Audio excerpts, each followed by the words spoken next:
तर मित्रांनो, स्वागत आहे तुमचं आवड गणिताची या चॅनलमध्ये। आज आपण फक्त डेसिमल फ्रॅक्शन्स मधला प्रॉब्लेम सेट 42 बघतोय। इयत्ता 5वीचा वर्ग आहे यामध्ये। आणि या आधीचे जे व्हिडिओ आहेत या प्रॉब्लेम सेट मधले म्हणजेच डेसिमल फ्रॅक्शन्स मधले जेवढे पण एक्सरसाइज आहेत किंवा प्रॉब्लेम सेट आहेत मी तुम्हाला ते डिस्क्रिप्शन मध्ये नक्की टाकेन। पण त्याआधी तुम्ही अजूनही माझ्या चॅनलला सबस्क्राइब केलं नसेल तर चॅनलला सबस्क्राइब करा आणि व्हिडिओ आवडला तर व्हिडिओला पण नक्की लाईक करा। आज आपण बघणार आहे सबट्रॅक्शन्स ऑफ डेसिमल फ्रॅक्शन्स म्हणजे सबट्रॅक्शन कशी करायची डेसिमल फ्रॅक्शनची तो आपण व्हिडिओ बघतोय। तर बघा पहिल्यांदा दिलेले एक्झाम्पल काय सांगितले, subtract the following. Subtract the following आता क्वेश्चन काय आपला 25.74। आता 25.74 म्हणजेच बघा 25.74 आता इथं पण पॉइंट आहे म्हणजेच काय आहे 13.42 आहे। म्हणजे पॉइंट देताना काय करायचं, ऍडिशन आणि सबट्रॅक्शन करताना डेसिमल पॉइंटच्या खाली आपल्याला काय करायला लागतात, डेसिमल पॉइंट्स लिहायला लागतात। म्हणजेच आपल्याला हा जो वरचा नंबर लिहिताना आपण काय करणार आहे 13.42 असं राईट करणार आहे। आणि नॉर्मल आपली जी रेग्युलरची सबट्रॅक्शन असते ती आपल्याला सबट्रॅक्शन इथं करायची। तर आता इथं काय करायला लागेल बघा 4 - 2 म्हणजेच किती आलेले आहे आन्सर 2 आलेले आहे। 7 - 4 म्हणजेच किती येणार आहे आपले 3 येणार आहेत। 5 - 3 म्हणजे 2 आलेले आहेत आणि 2 - 1 म्हणजेच किती आलेले आहेत 1 आलेले आहेत। आता डेसिमल पॉइंट द्यायचं कुठं, तर इथे बघा प्रत्येक नंतर 2 डिजिट नंतर डेसिमल पॉइंट आहे म्हणजे याला पण आन्सरला येताना काय येणार आहे आपला 2 डिजिट नंतर आपल्याला काय येणार आहे डेसिमल पॉइंट्स येणार आहे। म्हणजे इथं पॉइंट म्हणजे 12.32 हे काय असणार आहे याचं आन्सर असणार आहे। नेक्स्ट एक्झाम्पल बघा आपलं 206.35 आहे आणि इथलं जे आहे ते किती आहे 168 पॉइंटच्या खाली पॉइंट आलेला आहे 22 आहे। तर आता बघा कॅरी ओव्हर लागत असेल तर कॅरी ओव्हर आपण रेग्युलर सबट्रॅक्शनला जशी कॅरी ओव्हर करतो सेम कॅरी ओव्हर आपल्याला इथंच करायची आहे। पण आता पहिल्यांदा बघा 5 - 2 म्हणजेच किती आलेले आहेत आपले आन्सर 3 आलेले आहेत। 3 - 2 म्हणजेच किती आलेले आहेत 1 आलेले आहेत। 6 - 8 आता 6 - 8 होत नाहीयेत म्हणजे आपल्याला प्रत्येक वेळेला कॅरी ओव्हर घेणार आहेत। पण इथं 0 असल्यामुळे कॅरी घेताना आपण इथून घेणार आहे म्हणजे इथं झाले 10 मधला कॅरी तिकडे दिला म्हणजे इथं झाले 9 आणि इथं झाले 16। आता 16 मधनं 8 गेले म्हणजे परत किती राहिलेले आहेत आपले 8 राहिलेले आहेत।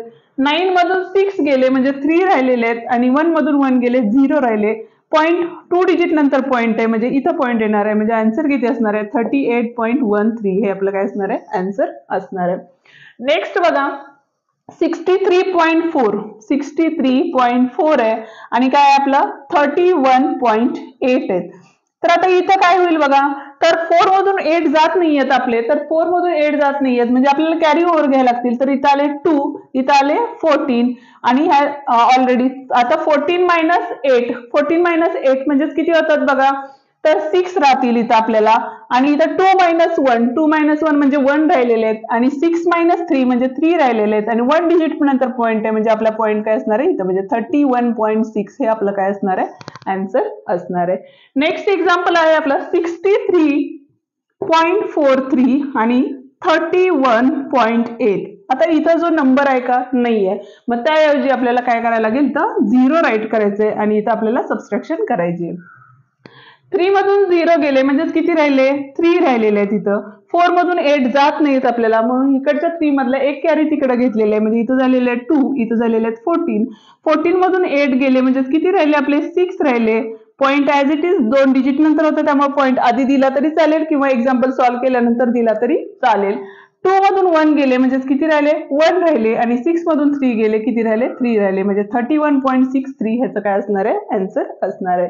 नेक्स्ट वन जे आहे ते 63.4 - 31.84 आहे।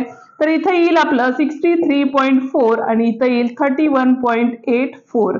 आता बघा इथला जो नंबर एकच डिजिट नंबर आहे पण त्याऐवजी आपण इथे एक 0 ऍड करू शकतो का तर आपल्याला खालचे 2 डिजिट आहेत पॉइंटच्या खाली पॉइंट लिहायचं असतं म्हणून पॉइंटच्या खाली पॉइंट दिलेला आहे म्हणजे 40 आणि हे 40 आणि इथं आले 8 4 आलेले आहेत।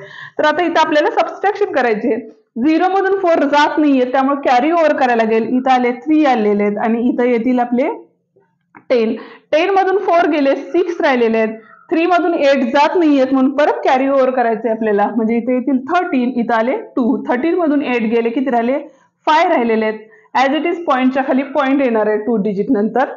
2 मधून 1 गेले 1 राहिले आणि 3 मधून 3 गेले 3 राहिलेले आहेत म्हणजे 31.56 हे आन्सरचं आन्सर असणार आहे। नेक्स्ट वन बघा 8.23 -5.45. परत आपल्याला कॅरी ओव्हर घेऊन सॉल्व्ह करायला लागणार आहे. 2 मधला कॅरी तिकडे दिलेला आहे म्हणजे इथं झाले 1, इथं झाले 13. आता 1 मधून 4 जात नाहीयेत म्हणजे इथं झाले 7, इथं झाले 11. 13 मधून 5 गेले म्हणजे किती राहिले? 8 राहिलेले आहेत. 11 मधून 4 गेलेले आहेत म्हणजे आपल्या इथे किती राहणार आहे? 7 राहणार आहेत. 7 मधून 5 गेले म्हणजे 2 राहिले म्हणजे आन्सर काय असणार आहे? 2.78 हे काय असणार आहे? आन्सर असणार आहे. नेक्स्ट बघा 18.23 म्हणजेच काय आहे? 18.23 आणि इथं काय आहे? 9.45. सबस्ट्रॅक्शन करायची आपल्याला. सबस्ट्रॅक्शन करताना काय होईल बघा, तर 3 मधून 5 जात नाहीयेत म्हणजेच आपल्याला इथं कॅरी घेतले, इथले कॅरी इकडे दिले त्यामुळे इथं झाले 13 आणि ह्या 2 मधून इथले कॅरी दिल्यामुळे इथं राहिले 1, ह्यातला एक कॅरी इथं दिल्यामुळे इथं झाले 11 आणि इथं झालेले 7, ह्यातला कॅरी इथं देणार आहे परत इथं 17 आणि इथं होतील 0.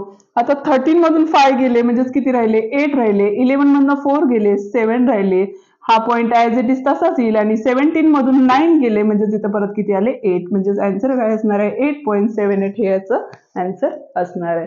नेक्स्ट वन सेम तसंच आहे. ह्याचं आन्सर काय येईल ते तुम्ही मला कमेंट बॉक्समध्ये नक्की टाका. सेकंड क्वेश्चन बघतोय आता. सेकंड क्वेश्चन बघा. Vrinda was 1.48 metre tall after a year her height becomes 1.53 metre. How many centimetres did her height? आता आपल्याला जी हाईट आहे ती सेंटीमीटर्स मध्ये फाइंड करायची आहे. Did her height increase in a year म्हणजे काय बघा, सुरुवातीला जी हाईट होती ती 1.48 मीटर होती आणि नंतर एका वर्षानंतर तिची हाईट किती झालेली आहे? 1.53 मीटर झालेली आहे. तर एका वर्षात हाईट किती वाढली हे आपल्याला विचारलेले आहेत.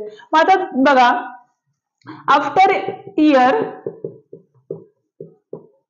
हाईट काय होती तिची? तर 1.53 होती आणि जे वर्षाच्या आधी म्हणजे before year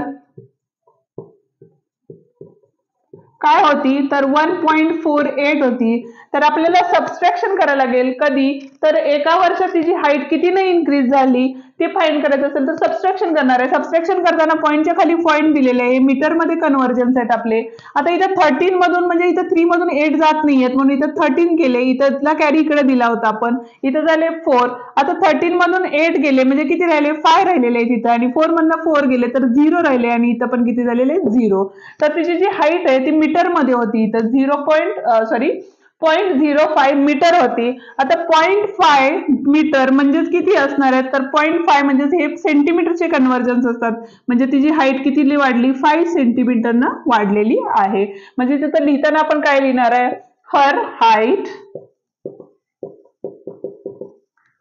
increase bye 5 centimetre.